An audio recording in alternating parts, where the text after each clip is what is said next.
నమస్తే, welcome to our channel. దోషులుగా తేలినటువంటి రాజకీయ నేతలు చట్టసభల్లోకి రావడంపై గతంలో 2016లో అశ్విని చంద్ర ఉపాధ్యాయ అనే వ్యక్తి పిల్ వేసిన నేపథ్యంలో తాజాగా ఆ పిల్ ఈరోజు సుప్రీంకోర్టులో బెంచ్ మీదకి వచ్చింది. దీనిపై ఇప్పుడు సుప్రీంకోర్టు సీరియస్ అయినట్టు తెలుస్తోంది. హత్యారోపణలు ఎదుర్కొంటున్నటువంటి దాదాపు 42% మంది ఎంపీలు ఇప్పుడు చట్టసభల్లో ఉండడంపై, అలాగే దీనిపై ఇటు భారత ప్రభుత్వాన్ని కావచ్చు, అలాగే ఈసీని కావచ్చు 8-9 ప్రజా ప్రాతినిధ్య చట్టం ప్రకారం సవరణలు చేయాలి, మీరు చేయని నేపథ్యంలో మరి సుప్రీంకోర్టు ఆ బాధ్యత తీసుకుంటుంది అని హెచ్చరికలు కూడా జారీ చేసినట్టయితే వార్తలు వస్తూ ఉన్నాయి. మరి పూర్తి బాధ్యత ఇప్పుడు ఎలక్షన్ సంఘం మీద ఉన్న నేపథ్యంలో మనం చూస్తూ ఉన్నాం. గతంలో కూడా హత్యారోపణలు ఎదుర్కొంటున్నటువంటి వాళ్ళకే పదవులు దక్కటం, మరి దీనిలో ఏమైనా మార్పు వచ్చే అవకాశం ఏమైనా ఉంటుందా సుప్రీంకోర్టు తీర్పు తర్వాత? దీని గురించి మరిన్ని వివరాలు తెలుసుకుందాం. మనతో పాటు ఉన్నారు senior political analyst Madhusudan Reddy గారు. నమస్కారం సార్. నమస్కారం మేడం. సార్, ఎట్టకేలకు 2016లో నేరారోపణలు ఎదుర్కొంటున్నటువంటి రాజకీయ నేతల భవిష్యత్తు గురించి వేసిన పిల్ ఇప్పుడు వచ్చింది. సో సుప్రీంకోర్టు అయితే దీనిపై బాగానే సీరియస్ అయినట్టు తెలుస్తోంది. సో ఇప్పుడు బాధ్యత అంతా కూడా ఈసీ మీదే ఉంది. మరి 8-9 ప్రజాప్రాతినిధ్య చట్టం ప్రకారం సవరణలు చేయాలని ఆదేశించిన నేపథ్యంలో ఈసీ గడువు కోరింది అంటున్నారు. సో ఎలా చూడొచ్చు అంటారు? ఇక మీదటైనా మరి ఈ దోషులైనటువంటి వాళ్ళు, హత్యారోపణలు ఎదుర్కొంటున్నటువంటి వాళ్ళు చట్టసభల్లోకి ప్రవేశించే అవకాశం ఏమైనా తగ్గుతుందంటారా? దీనిలో మార్పు ఏమన్నా రావచ్చు అంటారా? మీరేం చెప్తారు? ఖచ్చితంగా మార్పు. భారత ప్రభుత్వానికి ఎలక్షన్ కమిషన్ ఆఫ్ ఇండియాకి సమన్లు ఇష్యూ చేశారు. దీనికి మూలాల్లోకి పోతే కానీ మనకు అర్థం కాదు. ఆ మూలం ఏంటంటే ప్రజాప్రాతినిధ్య చట్టం అని ఒకటి ఏడిచొచ్చింది మనకి. ఆ రోజున్న రాజకీయ నాయకులు దాన్ని పకడ్బందీకి చేయలే, వాళ్ళకి మేలు జరిగేటట్టు చేసుకున్నారనమాట. ఈ రాజకీయ నాయకులుగా ఉండేటటువంటి వాడు అంటే ఒక హత్యా నేరోపాలు ఎదుర్కొన్నాడు పార్టీ అధ్యక్షుడిగా ఉండొచ్చా? ఇది ఒక వ్యాలిడ్ పాయింట్ అనమాట. అందువల్ల ప్రజాప్రాతినిధ్య చట్టం సెక్షన్ 8 and 9ని సవరించమని ఒక సలహా ఇచ్చింది.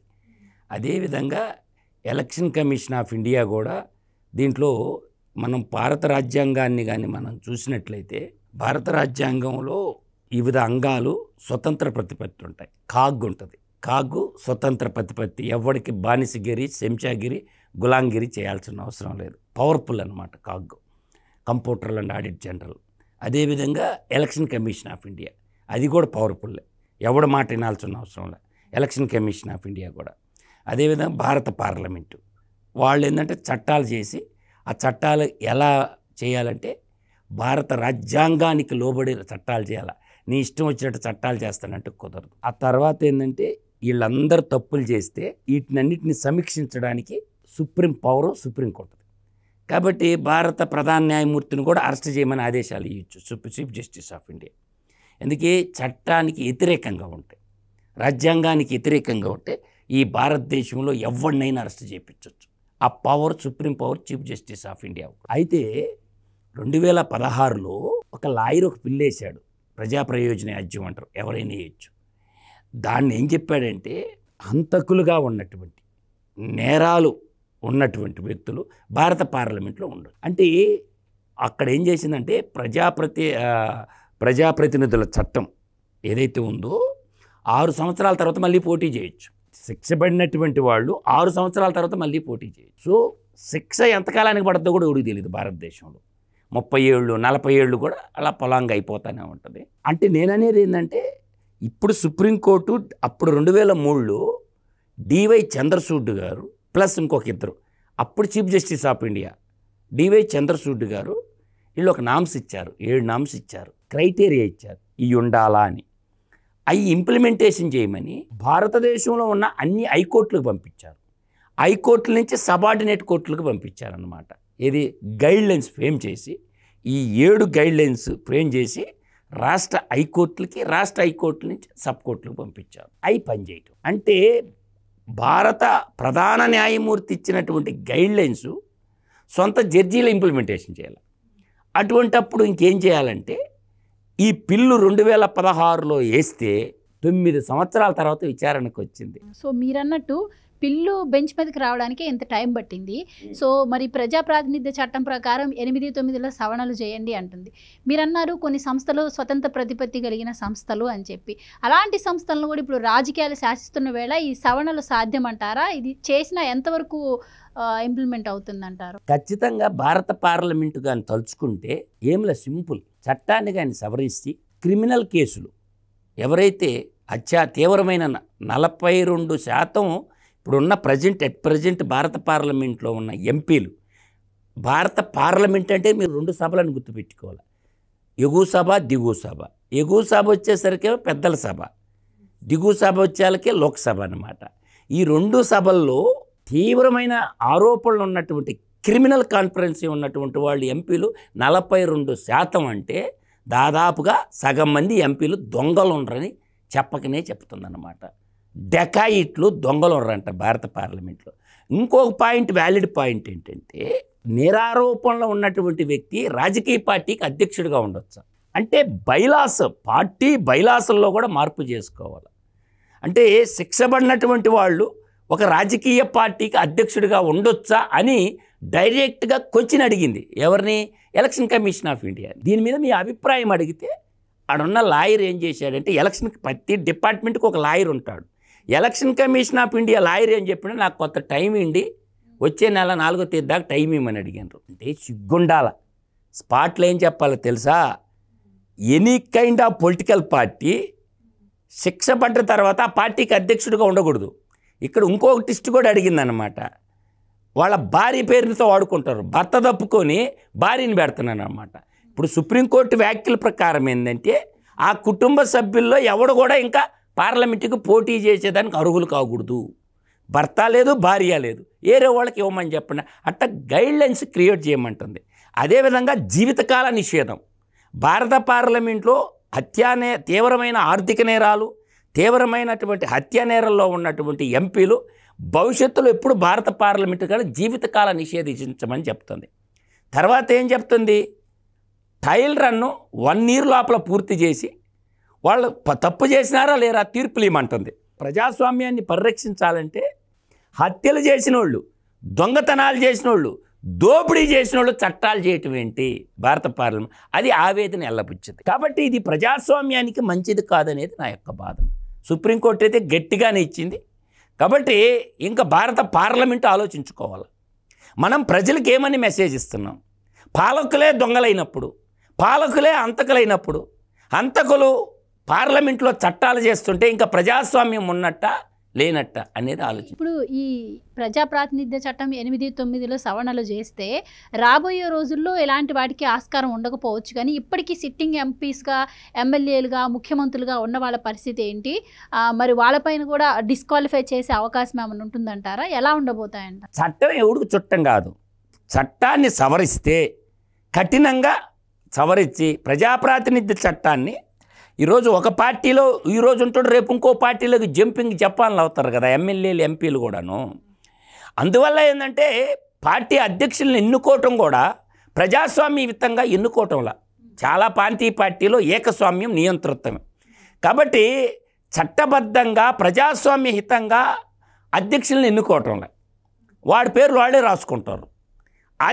అది ఆక్షేపణీయమైనటువంటిది. ఏం చేయాలంటే ఎలక్షన్ కమిషన్ ఆఫ్ ఇండియానే ఎలక్షన్ పెట్టాలి. పార్టీలకు కూడా ఎలక్షన్ కమిషన్ ఆఫ్ ఇండియానే ఎలక్షన్ పెట్టాలి. అంటే వీళ్ళకెళ్ళి ఎలక్షన్ పెట్టుకోవటం ఏంటి? తప్పు కదా. ఒక పొలిటికల్ పార్టీ ఎలక్షన్ పెట్టుకోవటం ఏంటి? అది తప్పు, తీవ్రమైనటువంటి తప్పు. ఎలక్షన్ కమిషన్ ఆఫ్ ఇండియానే పొలిటికల్ పార్టీకి కూడా ఎలక్షన్ నడిపిందనుకో, ఆ పార్టీలో ఉన్న మెంబర్లందరూ వాళ్ళకి ఎవరు అధ్యక్షుడు కావాలో వాడిని ఎన్నుకుంటారు. ఒక రకంగా ఏంటంటే ఫ్యూడల్ వ్యవస్థ అన్నమాట. రాజకీయ పార్టీలో ఫ్యూడల్ వ్యవస్థని ప్రేరేపిస్తున్నాయి. అందువల్ల దీనికి అడ్డుకట్టేయాలంటే ఎలక్షన్ కమిషన్ ఆఫ్ ఇండియా సభ్యత్వం ఉన్నోళ్ళు ఎవడైనా నామినేషన్ వేయచ్చు. ఇప్పుడు నేను సింపుల్గా చెప్తానమ్మాయి, ఒక ఎంపీగా నామినేషన్ వేయాలంటే క్రైటీరియా ఏమని చెప్తారు? నామినేషన్ పత్రంలో ఉంటాయి. 3 సార్లు ఎమ్మెల్యేగా పోటీ చేసిన, ఒకసారి హైదరాబాద్లో కార్పొరేటర్గా పోటీ చేసిన, 4 ఎలక్షన్లో పోటీ చేసిన నేను.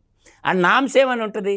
25 సంవత్సరాలు వయసు నిండి ఉండాలా, భారతీయ పౌరుడై ఉండాలా, నామ్స్ ఉంటాయి కదా.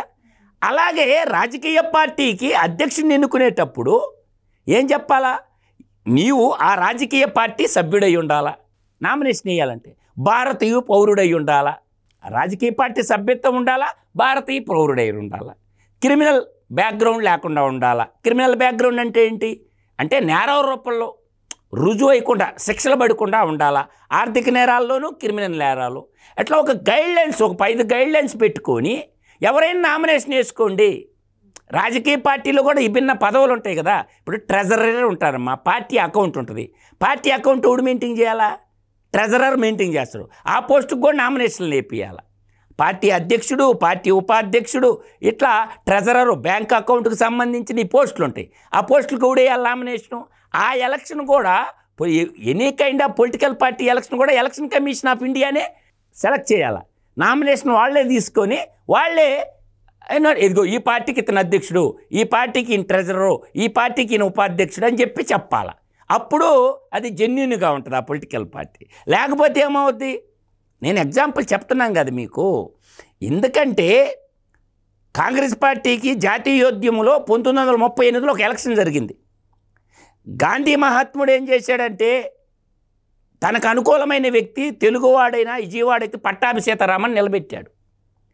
అదే చిత్రరంజన్ శిష్యుడైనటువంటి కలకత్తాలో హాస్పిటల్లో బాగలేకుంటున్నాడు సుభాష్ చంద్రబోస్ హాస్పిటల్ బెడ్ మీద ఉండి నామినేషన్ వేశాడు. ఏది కాంగ్రెస్ అధ్యక్ష పదవికి వేస్తే భారతదేశంలో కాంగ్రెస్ సభ్యత్వం ఉన్నటువంటి ప్రతి ఓటరు, ఇది ఓన్లీ అంతగా కాంగ్రెస్ పార్టీలో సభ్యత్వం ఉన్న ఓటర్లు అందరూ బూత్లోకి పోయి ఏం చేశారు? బోస్ గారి కోట్లు వేశారు. పట్టాభి సీతారామయ్య ఓడిపోయిండు. ఆ రోజు ఏమన్నాడు గాంధీ? ఏమన్నాడు? పట్టాభి సీతారామయ్య ఓటమి నా ఓటమన్నాడు. ప్రతి సంవత్సరానికి జరిగేది ఎలక్షన్. అగైన్ 1939లో మళ్ళీ ఎలక్షన్ జరిగింది. మళ్ళీ వేశాడు బోస్ గారు నామినేషను. ఏం తగ్గల కుర్రోడు, ఎరే ముసలోడా నీకు అంత ఉంటే నాకెంత ఉంటుందిరా, నువ్వు లా చదువుకున్నావు, నేను ఆ రోజుల్లో ఐఏఎస్ చదివిండు. బోస్ గారు ఏంటంటే ఇప్పుడు మనం ఐఏఎస్ అంటాం కదా, ఆ రోజుల్లో ఐసీఎస్ ఉండేది, ఇండియన్ సివిల్ సర్వీస్. గాంధీ చదివింది లా అయితే బోస్ గారు చదివింది ఐఏఎస్. ఈ రోజుల్లో మనం ఐఏఎస్ అంటాం, ఆ రోజుల్లో ఐసీఎస్, ఇండియన్ సివిల్ సర్వీస్లో 4th ర్యాంకర్ బోస్ గారు. ఆషామాషుడు ఏం కాదు, గాంధీ కంటే పెద్ద గొప్పోడు, ఉన్నతమైనోడు సుభాష్ చంద్రబోస్ గారు. 1935లో మళ్ళీ ఆయనకి వేసారు ఓట్లు. అది అన్నమాట, అది రావాలని కోరుకుంటున్నాం మాలాంటి యువతరం అందరం కూడా. అంటే ఈ చట్టసభలకు దోషులుగా ఉన్న వాళ్ళు వెళ్ళడం ఒక ఎత్తు అయితే, రాజకీయ పార్టీ అధ్యక్షులుగా కూడా ఉండకూడదు. రాజకీయ పార్టీ అధ్యక్షులు ఇదొకటి అయితే, మరోపక్క ఎలక్షన్లో అఫిడవిట్ దాఖలు చేసే సమయంలో ఆస్తులను కూడా దాచి ఇలా దాఖలు చేయడం కూడా, ఇది కూడా ఒక రకమైన ప్రాబ్లంగానే ఉండింది. ఆ ప్రాబ్లం కాదమ్మా, అది అసమర్థత. ఎలక్షన్ కమిషన్ ఆఫ్ ఇండియా అఫిడవిట్లు ఇచ్చిన తర్వాత ఆడ మూల పెట్టుకుంటుండు. ఎవడెందుకు కంప్లైంట్ చేయాలి? నువ్వే విచారణ ఎంక్వైరీ చేయి. ఆ ఆస్తులు నిజమా ఒట్టిదని చెప్పి విచారించమని కాగ్గుకు పెట్టాలా. రెండో విచారణ చట్టసభల్లో స్పీకర్ ఉంటాడు, స్పీకర్కి కూడా ఇవ్వాలా. స్పీకర్ జడ్జి స్థానంలో ఉన్న స్పీకర్ కూడా చెప్పాడు. ఇప్పుడు లోక్సభలో స్పీకర్ ఉంటాడు కదా, స్పీకర్ ఏం చేయాలా? అఫిడవిట్టు ఎలక్షన్ కమిషన్కే కాదు స్పీకర్కి కూడా ఇస్తారు. స్పీకర్ ఎంక్వైరీకి ఆదేశించవచ్చు కదా. ఇదిగో మా దగ్గరికి ఇది వచ్చింది, ఇన్కమ్ ట్యాక్స్ డిపార్ట్మెంట్ని కాగ్ని రెండింటికి పెట్టి ఈ నిజమా అబద్ధమా తేల్చమని రీసెర్చ్ చేయమని చెప్పి వాళ్ళకి పెట్టాలి. ఒక ఇంగు సపరేట్ ఇంగు ఉండాలి. అంటే ఎమ్మెల్యేలు ఎంపీల యొక్క అఫిడవిట్ల మీద విచారణ జరిగేటటువంటి వ్యవస్థను దాన్ని క్రియేట్ చేయాలి. ఆ క్రియేట్ చేసినప్పుడు వాళ్ళు గ్రౌండ్ రివర్ట్ పోతారు. ఇన్కమ్ ట్యాక్స్ డిపార్ట్మెంట్ నుంచి కొంతమంది ఐఆర్ఎస్ ఆఫీసర్లు ఉంటారు.